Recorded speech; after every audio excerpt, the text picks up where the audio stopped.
The Vancouver Canucks penalty kill has been absolutely atrocious this season with a 67.1%, which is bottom in the league and is absolutely horrible for your penalty kill. Now, there are a couple reasons for that, injuries being one, but I also wanted to go through their structural play on the penalty kill and see what they're doing wrong or what they're doing right as well and what they can do differently. How's it going, guys? I am CanucksLand. Welcome back to the CanucksLand podcast episode. I think we're on episode 12 now, and you'll notice there's no topics around me or anything.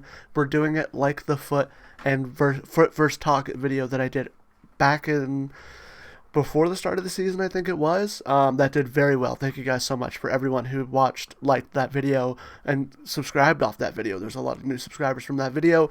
We're going to be doing a video kind of like that, going over the penalty kill and structurally why I think it's struggling. But let's go over some stats before we hop into it with the Vancouver Canucks. In the past 5 seasons, I went for the past 5 seasons for the Vancouver Canucks. 2021, 2022, their penalty kill was a 74.9. It went down to a 71.6. Then it went up to a 79.1. And then it went down up to an 82.6 last season. And now it's down to a 67.1 this season so far. Now, of course, they can bring it back up, obviously, but at this current moment, it is the worst we have seen. And the Vancouver Canucks have just not been doing great on the penalty count. I feel like reiterating the sentence, but a trend I did kind of notice is that Rick Tocchet definitely helped. Now, 71.6 was under the Boudreau-Tocchet era, where Tocchet was also kind of later in the season. 79.1 and 82.6 are actually the best. 82.6 is the best for the Vancouver Canucks the past 5 seasons. 79.1, of course, is second best. So Tocchet's penalty kill was very good. Do I think Adam Foote should probably start taking a little bit out of Tocchet's notes and pushing it into the penalty kill? I do absolutely think that. I don't think the penalty kill he's running is working. I do think that the injuries are a factor. We will get into those in a quick second. I did already do the injuries a little bit in my last video, but I also wanted to go through it in this one as well.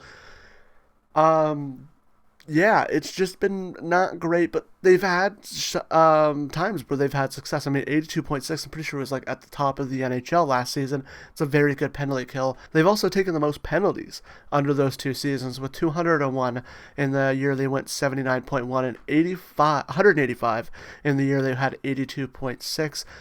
So, although it wasn't the amount of penalties they were taking more penalties. It's just that they were able to kill it more frequently, more often, and they weren't letting in as many power play goals. So let's hop into the structure. Actually, no, let's hop into the injuries. We got Teddy Blueger, Derek Forbort. Those are our 2 big injuries right now in the PK. Now, your big 3 PK guys and defensively for Vancouver are Marcus Pettersson, Tyler Myers, who have been struggling this season, and Derek Forbort. Now, one of those guys is hurt, and you got the other 2 who are kind of struggling to start this year. Hopefully they're able to pick it up, turn it around. It definitely has shown. And I think your 4th guy would be like a Hronek, probably just whoever's more fresh between Hronek and Hughes. If depending, Hughes likes to go out there a lot. I don't really see him on the penalty kill too much, so it's more than likely Hronek. Forwards, you got Elias Pettersson. You're missing Teddy Blueger. You're missing Teddy Blueger, but Elias Pettersson, Teddy Blueger would be your centers, and then you got Kiefer Sherwood and Connor Garland as your wingers. You don't have Pius Suter and Dakota Joshua, right? So it would have been just Dakota Joshua, Blueger, Suter, Pettersson as your penalty killers last year. Like, those are very good 4. You want to have like a core 4 for penalty killers. At the moment right now, it's Kiefer Sherwood, Elias Pettersson, Connor Garland, and Aatu Räty. Ratu's good on draws and stuff, but Teddy Blueger's a better penalty kill overall. And I do think that although when Teddy Blueger comes back, you can keep Aatu Räty in to try to win draws and do a quick change, win a draw, get the puck down the ice, quick change, not on a face-off play, you bring Teddy Blueger in. That'd be great. But let's head into structure. Because the injuries, although I do think that Teddy Blueger and Derek Forbort missing them is a big thing for the Vancouver Canucks and their penalty kill, I don't think it's going to bring the percentage up that much. I do not think that this will go from a 67.1 all the way up to like a 75 just because those two players came back. I do think that structure has a major part of it. So let's head over to the hockey whiteboards I have set up. Now, from what I've noticed, the Vancouver Canucks are set up in a very diamond formation on the penalty kill. So you got not really a basic umbrella, you got kind of like a shifted umbrella. The reason I used a shifted umbrella on this one, if I switch over to the other one I have, just gotta scroll up a little bit, I have your standard kind of umbrella PK, but here we got a bit of a shifted umbrella because this is the umbrella that can kind of beat this penalty kill. So now I will go recovering here. So we'll do a rectangle border. So your F1 is covering your D1. Your F2 is covering their F2 here. Now, don't mind the F1, F2. It's just for specification. Your D2 is kind of covering your your F1. Let's go back a little bit, actually. Your F1 is technically covering both of these guys. Your D2 is kind of covering both of these guys. Your D1 is covering both of these guys. And your F2 is kind of covering, I'd say, there. So what you should be trying to do is cover this guy. It shuts down the middle plays. This F4 is very much covered. You got the F2 who can get it to F1. On the penalty kill, my philosophy when I played hockey was try to keep it to the outside as much as you possibly can and try to keep them away from being able to make a play in the middle, whether that be a shot or a pass. So I'd always try to get in the way of when they would shoot or when they would want to make a pass that's towards the middle, and I would allow them to play to the outside around me so that I just wouldn't get beat, right?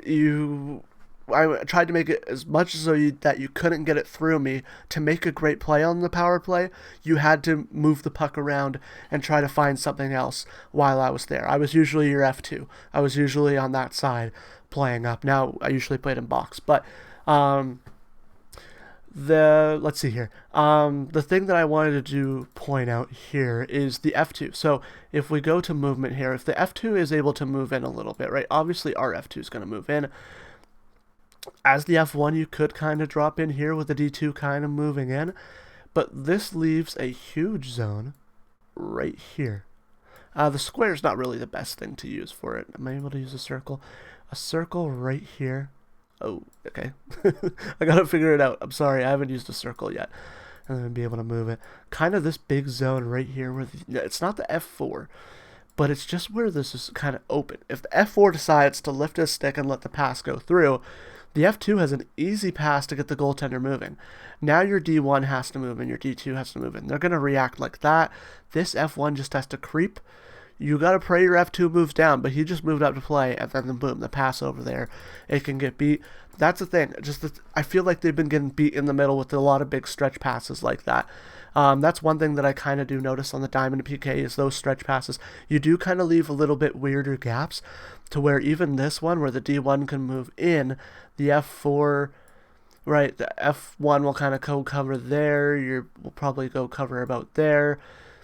Your D1, your F2 will probably move in here, but if their F1's able to move out here, your D1 doesn't notice it, right? Even if you have your F3 collapse to the net here, you have the F3 collapse to the net, the D1 plays it while also the D2 plays it, then you got a bang open pass right there to get the goalie moving.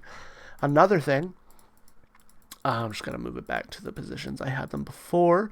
If this guy kind of like moves in, draws the F2 away, is able to get around, this F1 can bump out, the D1 will play that, the D2 is going to have to move in, the D2 will have to play the F3, but if he doesn't play the F3 right, and I've seen this getting beat, little backdoor right there, and the Vancouver Canucks have been getting beat low on the backdoor, and I do notice that the Diamond penalty kill has definitely have a weakness down low because you only have this one D1 defender here covering down low, right? So you're putting more pressure on these half walls, you're putting more pressure here, not really like that. You put more pressure on the half walls here, you put more pressure on the defender, and you put pressure on the net. It kind of leaves the F4 open, but you could lead you so you can collapse pretty easily on the F4, but you do get beat down low because you don't have that extra defender. If this extra defender doesn't move in properly, and they're able to get in and boom, bang, like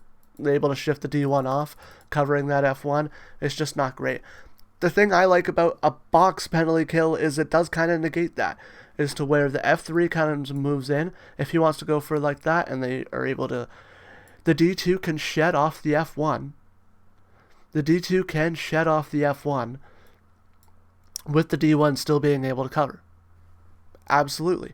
Like, it's a little bit better. Of course, you can have like the little play there for the F1, but the goaltender, that's what the goaltender needs to play. So you're playing here and there. Your D1 covers the other side. It's going to be in the goaltender's sight, so he's going to be seeing it. He sees the guy there. Boom. The guy has to have a really good shot in order to beat him. When you're on the diamond PK and they're moving in, you see that guy bump off. Those are your two plays, and then you're not. Of course, some goalies can make those saves, but if it's a blocker side, those are the harder ones. It's going to be an easy stretch pass.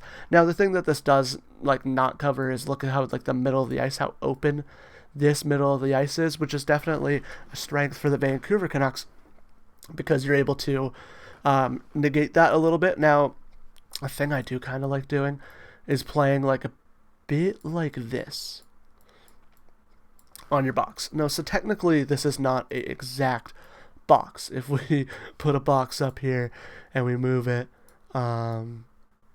like that, right, it's not really in totally a box. It's more like, is that a trapezoid? Is that what it's called? I apologize. I'm not good at shapes.